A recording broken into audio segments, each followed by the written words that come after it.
어느 한 젊은 여인이 결혼을 하게 되었습니다. 이 결혼식을 앞둔 사람은 긴장되고 굉장히 분주하기 마련이죠. 준비해야 할 것들이 너무나 많기 때문입니다.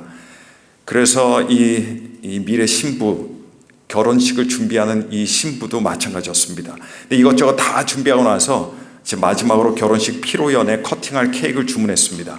그 케이크를 주문받은 사람이 여인에게 혹시 케이크 위에 넣고 싶은 문구가 있느냐 이렇게 물었습니다.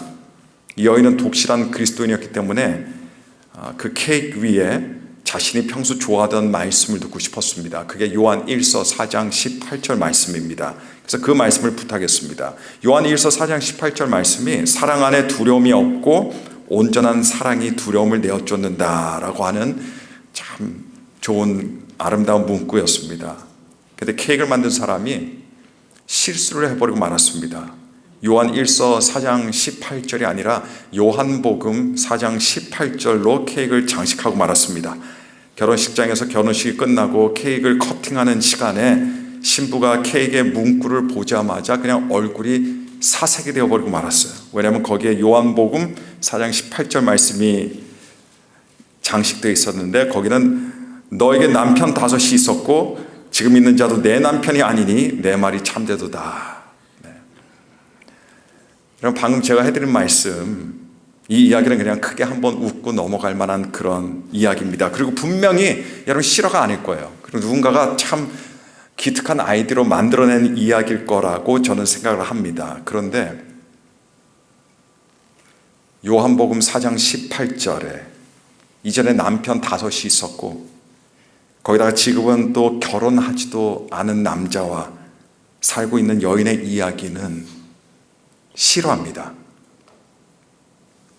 결혼식에서 일어나는 일에 대해서 우리는 박장대소하며 박수치면서 한바탕 웃을 수 있어도 그러나 요한복음의 그 여인의 인생을 생각하면 아무도 감히 웃을 수가 없어요. 왜냐하면 이 사마리아 여인의 인생에 대해서 여러분 구구절절 설명을 듣고 뭐 그러지 않아도 그냥 그녀에게 5명의 남편이 있었고 그것도 다 실패하고 6번째 남자는 결혼도 하지 않은 상태에서 동거하고 있었다. 이 이야기만 들어도 이 여인의 인생이 얼마나 슬프고 기구한 삶이었는지, 얼마나 많은 인생의 사연이 있었는지 우리는 아주 쉽게 짐작할 수 있기 때문입니다. 오늘은 여러분들에게 이 기구하고 슬픔이 많았던 인생을 살던 사마리아 여인의 이야기를 제가 들려드리도록 하겠습니다. 태양이 머리 위에, 머리 꼭대기에서 그냥 인정사정 없이 뜨거운 햇빛을 쏟아붓던 정오의 시간입니다. 모든 생명이 더워서 숨을 헐떡거리고 그늘을 찾을 바로 그 시간입니다. 그때 한 여인이 마을 어귀를 나섭니다. 그녀의 손에는 묵직한 빈 물동이가 들려 있습니다. 그녀의 손에 들려진 물동이만 보더라도 이 여인이 지금 어디로 가고 있는지 우리는 알 수 있어요. 바로 우물가로 가고 있는 겁니다. 사실 하루에서도 가장 뜨거웠던 그 시간은 사람들이 바깥으로 나오기 꺼려하는 시간입니다. 당시 보통 여인들이 물을 깃는 시간은 그 시간이 아니에요. 해가 저물어가는 시원해진 저녁 시간대입니다. 근데 유독 이 사마리아 여인은 이 뜨거운 시간에 물을 기르러 왔습니다. 왜일까요? 더위를 무릅쓰고서라도 갑자기 급하게 물이 필요했던 것이었을까요? 아닙니다. 그것은 사람들의 시선이라고 하는 그 칼날을 피하기 위해서 아무도 찾아오지 않는 그 시간에 우물가로 간 거예요. 물을 뜨는 우물가가 여러분 어떤 곳입니까? 사람들이 그냥 물만 뜨고 가는 곳이 아니에요. 거기는 사람들이 모여드는 곳입니다. 물을 뜨러 왔다가 사람들은 거기서 모여서 이야기를 나누기도 합니다. 수군거립니다. 물 뜨는 곳은 바로 그런 장소입니다. 이미 과거에 그곳에서 사마리아 여인은 자신에 대한 경멸 어린 그런 수군거림, 자신을 부정하게 보는 사람들의 눈길 이미 아주 많이 느꼈어요. 설령 사람들이 그녀에 대한 말을 하는 것이 아니었다 하더라도, 그리고 다른 일들에 대해서 말하고 있었다 하더라도, 그리고 그녀를 사실은 아무렇지도 않게 쳐다보았다 해도, 근데 그녀는 그 자리에서 모든 말들, 사람들이 하는 모든 말들이 마치 자기에 대한 말처럼 들렸을 거예요. 그래서 사람들의 모든 시선이 다 자기를 비하하고 욕하는 그런 시선으로 이 여인은 느꼈을 겁니다. 그래서 비록 너무 무더운 시간이지만, 그러나 이 그녀는 꼭 그 시간에 맞춰 물을 뜨러 우물가로 온 겁니다. 근데 어느 날 우물가에 도착한 그녀의 눈에 이전에 보지 못했던 한 낯선 남자가 보였어요. 평소에는 아무도 없었는데, 근데 더군다나 전혀 처음 보는 사람이, 남자가 거기 있는 겁니다. 근데 딱 봐도 이 사람은 유대인이에요. 그럼 모세 율법의 말씀에 따라서 민수기나 신명기 말씀 보게 되면 유대인 남성들은요, 겉옷에 네 귀퉁이에 이 네 군데에 옷수를 달고 다녔어요. 그래서 복장서부터 유대인들은 티가 났습니다. 지금 보시는 그림의 한쪽은 옛날 사람 가정에서 그려진 거고, 다른 한쪽은 요즘 유대인 남성의 모습이에요. 그래서 옷술이 보입니다. 물론 사마리아인들도 모세 오경만은 믿었습니다. 다른 건 몰라도 모세 오경은 믿었어요. 그래서 사마리아인들도 옷에 옷술을 달았을 가능성이 있지만, 그러나 유대인들의 옷술의 모양이나 매듭 방식, 색깔 같은 건 이 유대인과 사마리아인들과는 아마 달랐을 거라고 생각합니다. 그런데 또 당시 유대인들은 사마리아인들을 멸시하고 증오하고 있었고, 사마리아인들도 이 사실을 너무 잘 알고 있었습니다. 이쪽에서 나를 미워하고 증오하니 자기들도 저쪽을 미워하고 증오하는 거예요. 그 서로 증오하는 관계입니다. 근데 그 유대인 남자가 사마리아 여인이 물을 끼는 그 우물가에 있었다는 거예요. 아니, 도대체 왜 이 유대 남자가 사마리아 땅으로 들어왔는지, 그리고 거기 우물가에 앉아 있는지 여인에게 의아한 일이 아닐 수가 없었습니다. 왜냐하면 일반적으로 유대인들은 이방인들의 땅은 들어갔어도, 그러나 사마리아인의 땅에는 들어가지 않았기 때문입니다. 아무리 사마리아 땅을 거쳐서 가면 가깝다 하더라도, 먼 길 이틀이 걸리고 3일이 걸린다 하더라도 사마리아 땅은요, 멀리 돌아서 피해서 갔습니다. 그래서 예수님께서 거기 계신 것 자체가 이 사마리아 여인의 호기심을 자아내기에는 분명히 충분한 일이었습니다. 근데 그녀는 누구든 사람들을 기피하며 살았거든요. 사람들을 만나고 싶지 않았어요. 그래서 그냥 고개를 푹 숙인 채 서둘러 물을 길어서 떠나려고 했습니다. 근데 바로 그때 그 남자의 목소리가 그녀의 귀에 울렸습니다. 내게 물을 좀 달라. 대개 인생에 상처가 있는 사람들은 말과 태도에서부터 드러나게 됩니다. 처음은 아니더라도 어떤 사람은 처음부터 그게 느껴지고, 어떤 사람은 한 두세 번, 네 번째부터 느껴질 수도 있어요. 아니나 다를까 사마리아 여인의 마음의 상처와 그 기구한 인생에 대한 미움과 증오, 절망, 거칠었던 인생이 그녀의 대답에 그대로 녹아져서 입 밖으로 거칠게 나와버리고 말았습니다. 그래서 여인은 이렇게 대답합니다. 아니, 당신은 유대인으로서 어찌하여 사마리아 여자인 나에게 물을 달라 하나이까? 여러분, 이거 질문이 아니에요.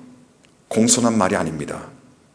그냥 쏘아붙이면서 따지는 공격적인 말이었어요. 그녀의 말 안에는 지금 날이 세워져 있습니다. 보통 사람이 이런 기센 대꾸를 듣게 되면 당황해서 어떻게 됩니까? 말문이 꾹 막혀요. 갑자기 할 말을 잊어버립니다. 근데 예수님께서는 전혀 놀라지 않으셨어요. 오히려 예수님께서는 이 여인의 반응을 미리 예상하고 계셨다는 듯이 한치의 감정적인 요동이 없이 주님께서는 주님의 말씀을 이어나가십니다. 그러면서 곧장 생수에 대해서 말씀하시고요, 그녀의 목마름에 대해서 말씀하기 시작하셨어요. 그리고 그 여인에게 갑자기 이 말을 던지셨습니다. 가서 내 남편을 불러오라. 여러분, 만일 주변에 다른 사람이 그 자리에 있었더라면 이 질문에 모든 사람의 얼굴이 굳어져 버렸을 거예요. 다른 것들은 몰라도 이 사마리아 여인에게 있어서 그 말만은 하면 안 되는 말이었습니다. 그것이 그녀의 아킬레스건이었고, 우리 예수님께서는 가장 예민하고 가장 아픈 곳을 건드리신 거예요. 그런데 칼날을 세고 있던 여인이 가서 내 남편을 불러오라, 이 말씀을 듣는 순간 그녀의 마음이 그 순간에 무너져 버리고 말았어요. 그녀의 몸에서 모든 힘이 다 빠져나갔습니다.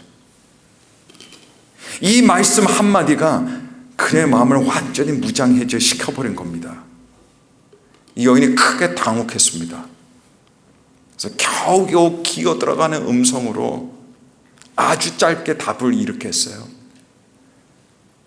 남편이 없나이다. 딱 두 마디입니다. 남편이 없나이다. 여러분, 이 여인의 대답은 거짓은 아니었습니다. 어떻게 보면 맞는 말이었습니다. 그러나 진실된 대답은 아니었어요.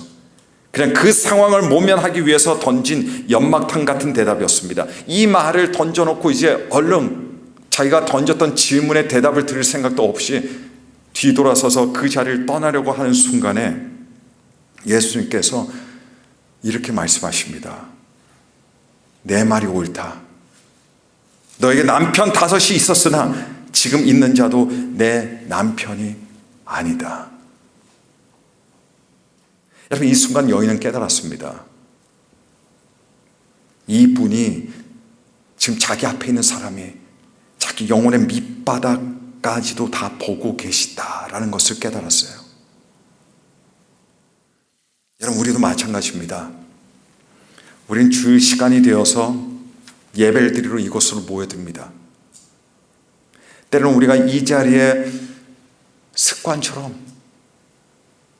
의식처럼, 버릇처럼 별 생각 없이 나올 때도 있습니다.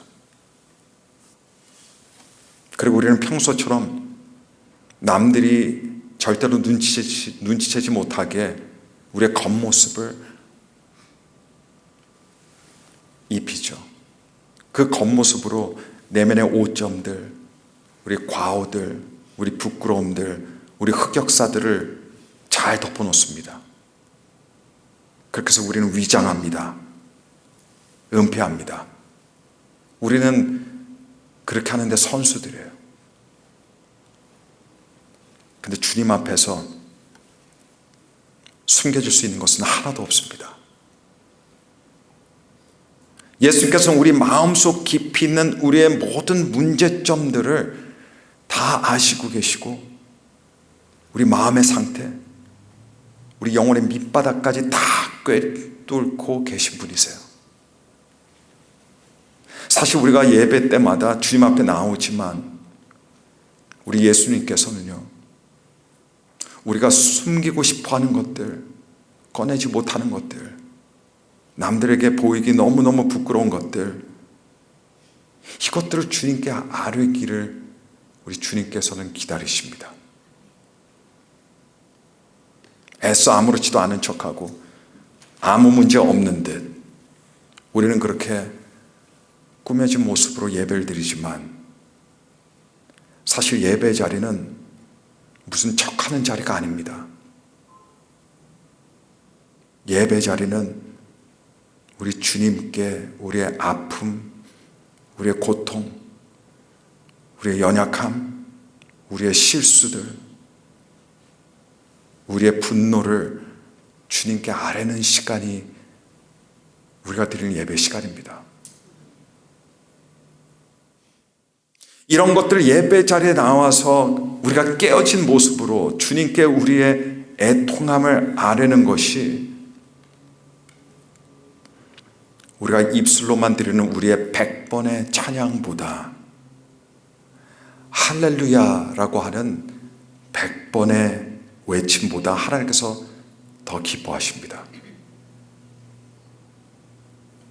여러분, 예배 시간에 우리의 안타까운 문제들과 아픔들을 주님께 가져와서 주님께 아뢰 수 있는 거, 이게 특권이고요. 이것이 성도의 거룩함입니다.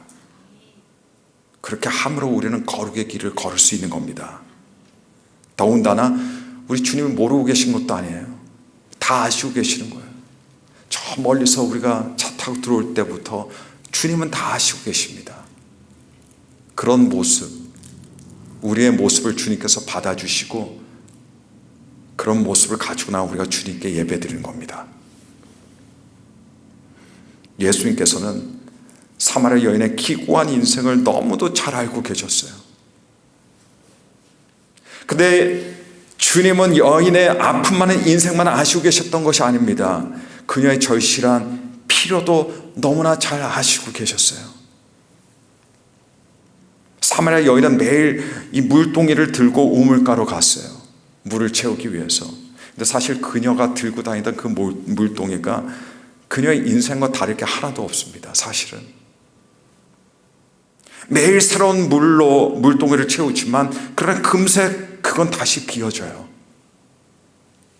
그리고 다시 또 우물가로 가야 했듯이 그게 바로 그녀의 인생 아니었습니까?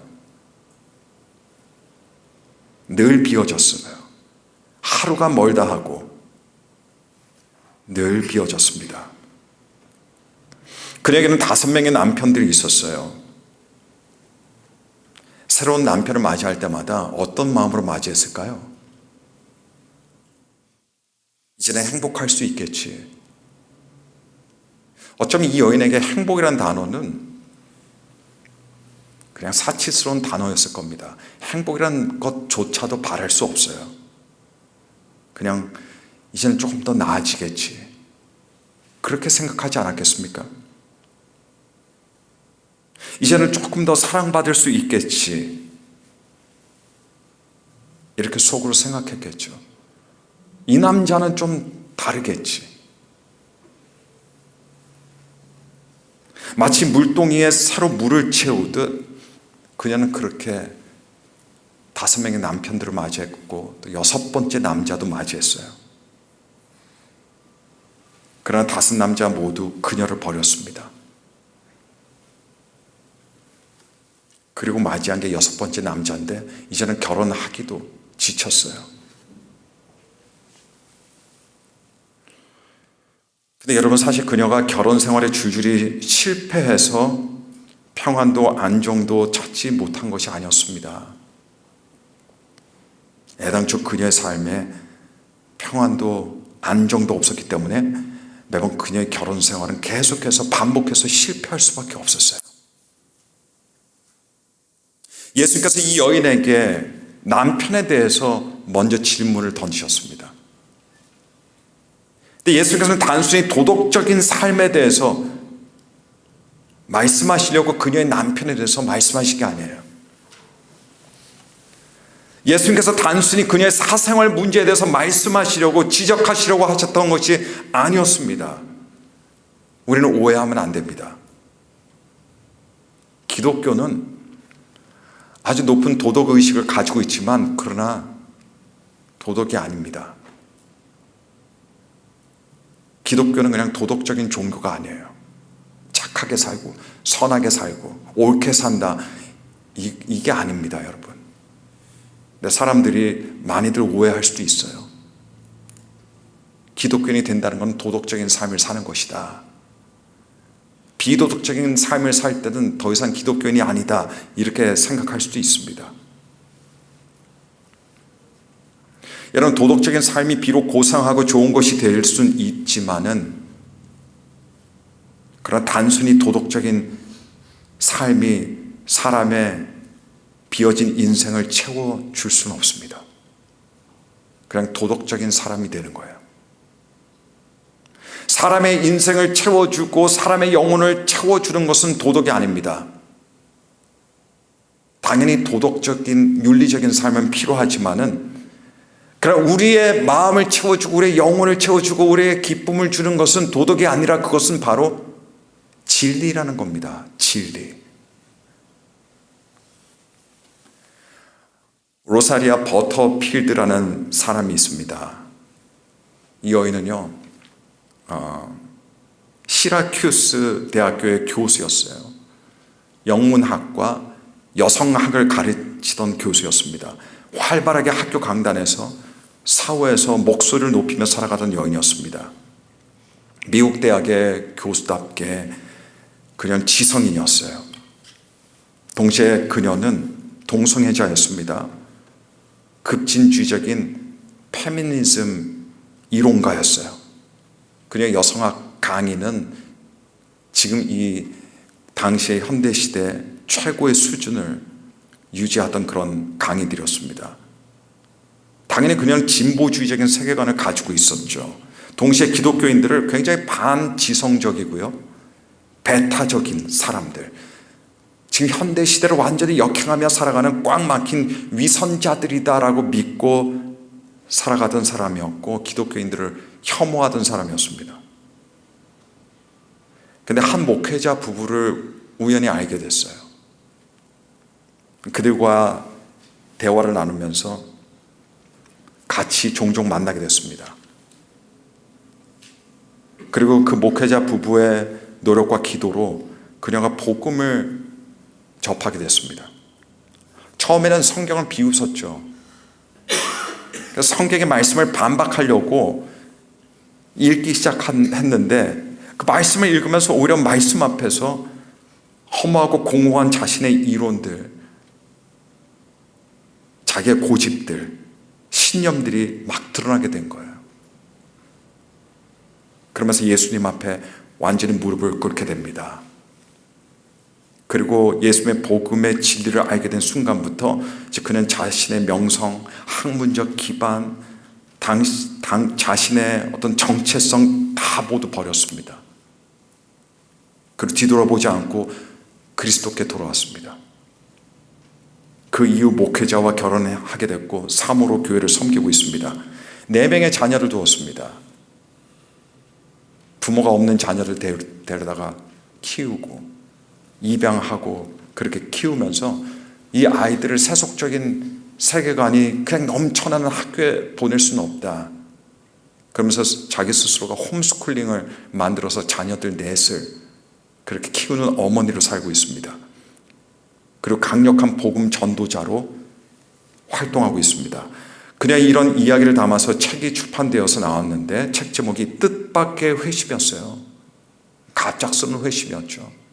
이후에도 여러 저서들을 만들었습니다. 이 로사리아 버터필드라는 여인이 오늘날 수많은 이 세상을 살아가는 사마리아 여인들 중 바로 한 사람이었던 겁니다. 다시 사마리아 여인의 이야기로 돌아와서요. 사마리아 여인에게는 총 6명의 남자들이 있었습니다. 근데 그 누구도 그녀에게 생수가 되어주지 못했어요. 여러분, 남편은 남편만 될 수 있어요. 그 이상은 안 됩니다. 아내는 아내만 되어줄 수 있어요. 그 남편에게. 부모는 부모만 되어줄 수 있어요. 친구는 친구만 되어줄 수 있습니다. 이들은 우리에게 영원히 목마르지 않게 할 생수가 되어줄 수 없어요. 이들에게 그것을 요구할 수 없습니다. 영원히 목마르지 않을 생수는 오직 진리가 되시는 예수님 뿐이십니다. 그래서 예수님만이 진정한 구원이 되어주시고 예수님만이 진리가 되어주시고 예수님만이 우리에게 하나님의 나라를 가져다 주실 수 있는 거예요. 그리고 2000년 전 십자가 위에서 우리를 위해서 피 흘리시며 나를 위해서, 여러분들을 위해서 죽으시고 부활하심으로 그것을 확증해 주셨습니다. 사마리아 여인이 예수님을 만난 이후부터 영원히 마르지 않을 생수를 얻게 되었어요. 그래서 예수님이 사마리아 여인의 그 순간부터 경배와 예배의 대상이 되어 주셨습니다.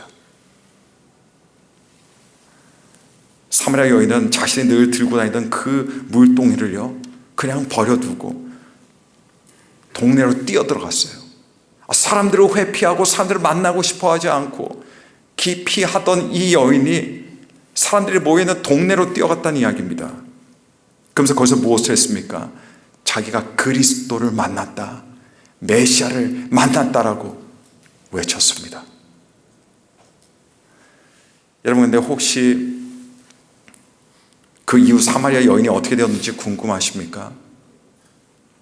사실 저도 궁금합니다. 근데 안타깝게도 성경에 그녀에 대한 이야기는 여기까지예요. 더 이상 나오지 않습니다. 그런데 흥미롭게도 그녀와 관련된 초대교회에 한 전승이 있어요. 많지는 않지만 한 전승이 있는데, 근데 여러분, 이것은 전승일 뿐입니다. 전승일 뿐이에요. 그래서 진짜인지 아닌지는 우리가 알 수가 없습니다.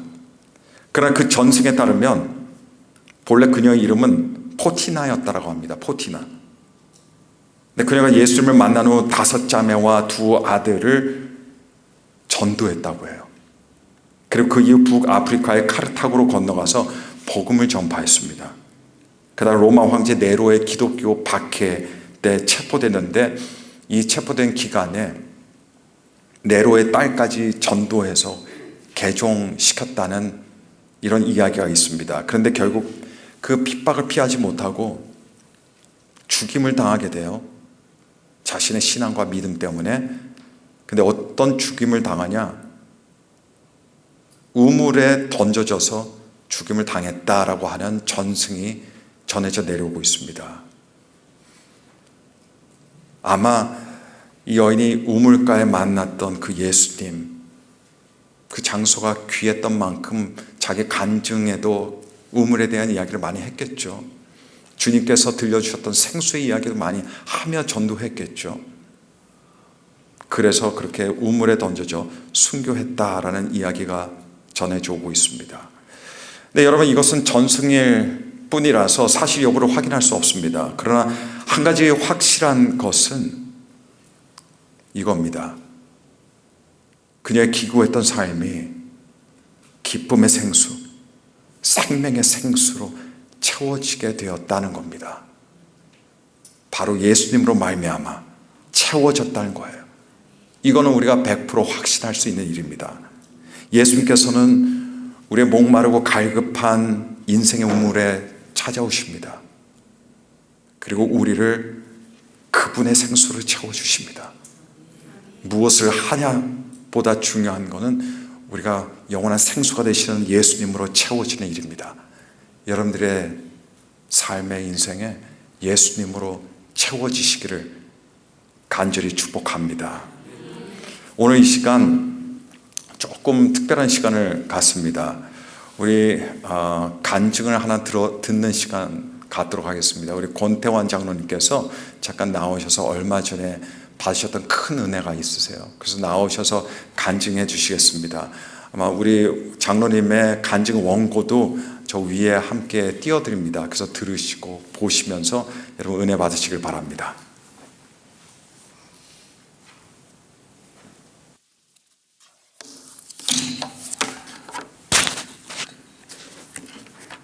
여러분 편안하시죠?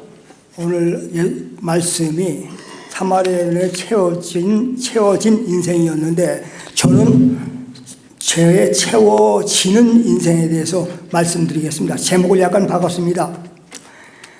그리고 이 시간을 이용해서 제가 여러분께 간증을 드리도록 허락해 주신 목사님께 먼저 감사를 드립니다.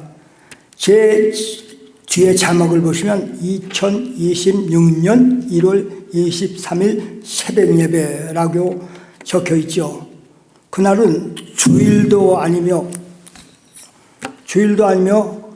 그날의 첫날도 아니며 그날의 마지막 날도 아니었는데 왜 중요했을까요? 궁금하시죠? 그날이 제게는 일생일대의 믿음의 변환점이 된 날이고 기도의 응답을 하나님께서 주신 날이며 그래서 그날의 감동을 혼자 누리는 기쁨이 너무나도 커서 여러분과 함께 기쁨을 나누며 이야기를 나누자 강단에 섰습니다. 저 사람이 무슨 얘기를 할까 이렇게 생각하시며 보시는 눈빛을 보니 좀 떨립니다. 여러분께서 저를 어떻게 평가하실까를 제가 한번 나름대로 생각해 봤는데 제 나름대로 평가를 해보면 저 사람은 접니다. 믿음 좋고 쓸만하고 칭찬받을만 하고 본받을만 해 라고 생각하셨겠죠? 아니신가요? 아니어도 괜찮습니다. 제가 칭찬받을 만한 자격이 없었으니까요. 제가 시카고에서 믿음 생활을 하면서 2009년도에 안수 집사라고 위임을 받았고 2013년에 장로로 안수를 받은 후에 2026년 1월 23일 새벽까지 장장 17년의 세월을 장로로서의 역할을 하지 않으며 장로 팻말을 받아들고 세상에서 자랑거리를 자랑하며 무겁게 어깨에 메고 가슴에 달고 다니며 나를 드러내기에 급급한 세월을 보냈음을 여러분 앞에 고백하면서 이야기를 시작하겠습니다.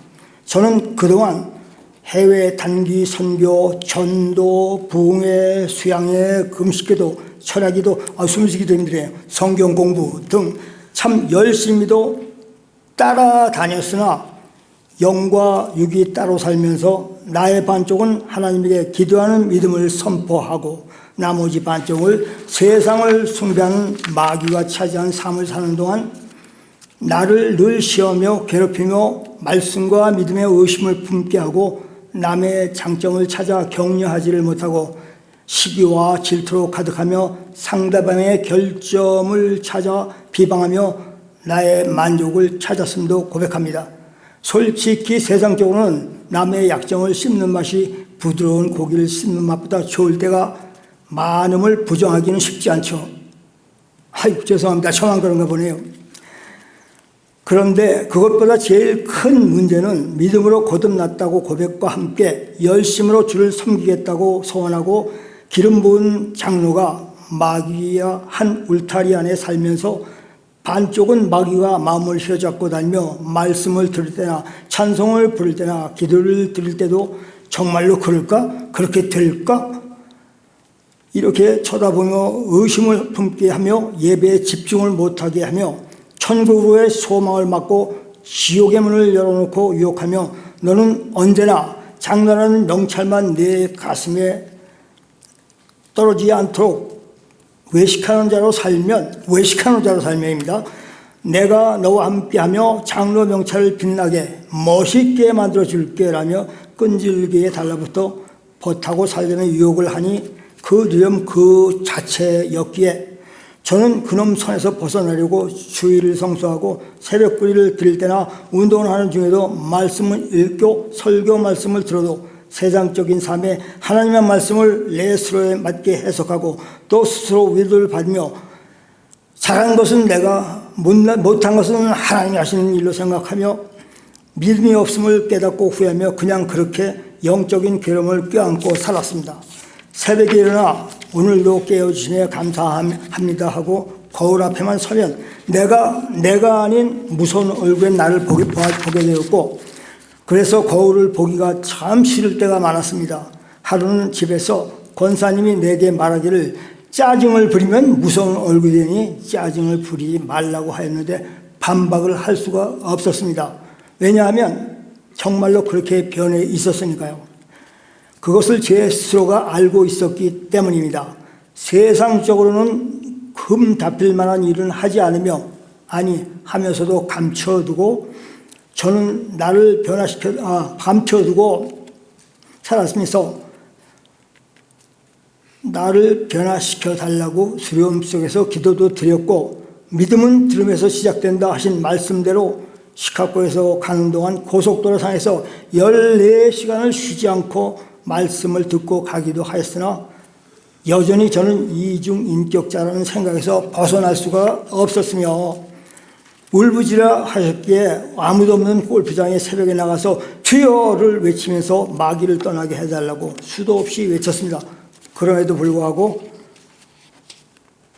마귀는 나를 비웃으며 너는 변하지 못해 하면서 그대로 살자고 하였고 하나님은 묵묵부답이셨습니다. 그 중에 하나님께 주신 선물이 딱 한 가지가 있습니다. 저의 목소리를 엄청 크게 키워주셨는데 아직 사용을 못하고 있습니다. 그러한 시고 속에서 기도로 투정으로 응답을 구하였으나 여전히 하나님은 해결을 하여 주시지 않으셨습니다. 너무나도 답답한 시간들이었죠. 혹시라도 여러분께서는 그런 경험 안에 있으시며 기도하신 분이 있으신가요? 아니신가 보네요. 감사합니다. 내면의 믿음 세계는 시샘말로 정리되지 않은 실타래처럼 엉망진창으로 꼬여 있었습니다. 그런데 오늘 여기에 선 저는 하나님께 진심으로 감사를 드려야만 하는 놀라운 은혜를 주셨습니다. 나의 두려움과 괴lem을 지켜보시는 하나님께서 2026년 1월 23일 새벽기도 시간에 응답으로 문제의 해답을 주셨기 때문입니다.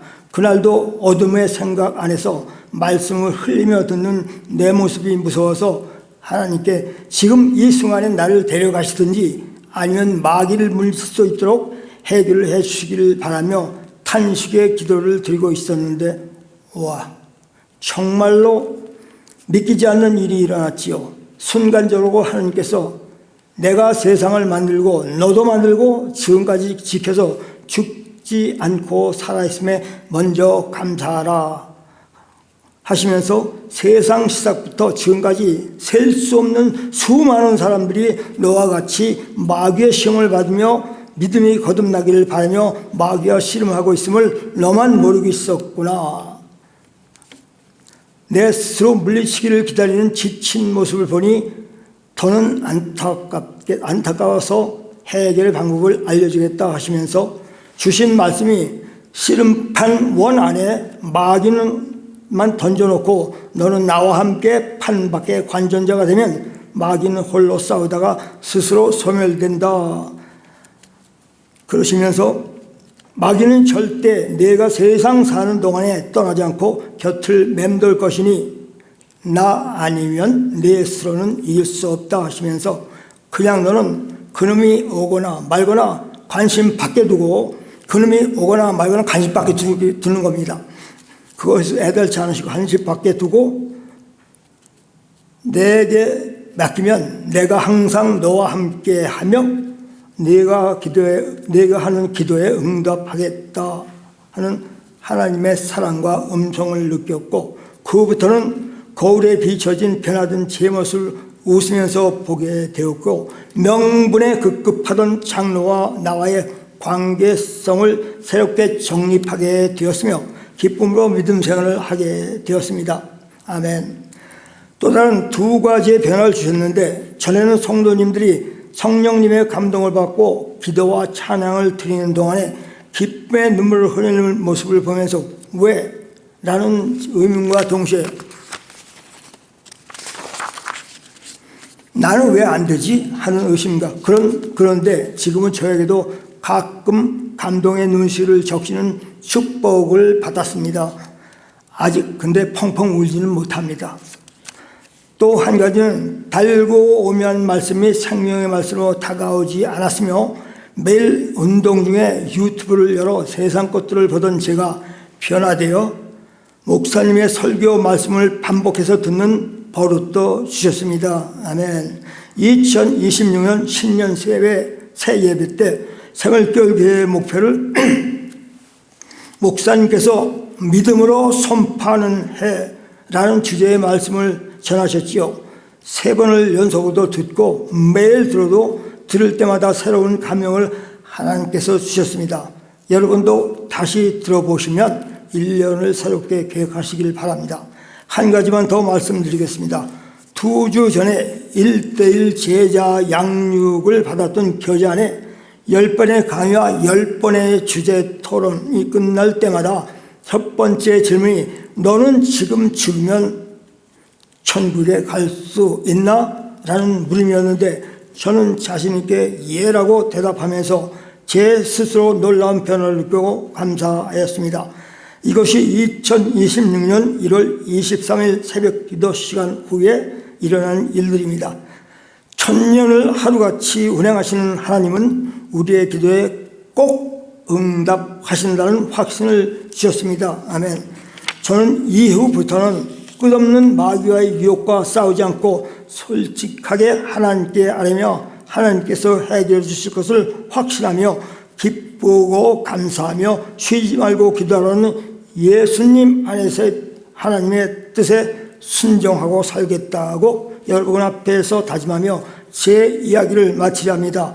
하나님 너의 말이 내 귀에 들리는 대로 응답하신다 하셨습니다. 꼭 이루어지시는 하나님께 영광을 올려드립니다. 아멘. 성도 여러분 사랑합니다. 감사합니다.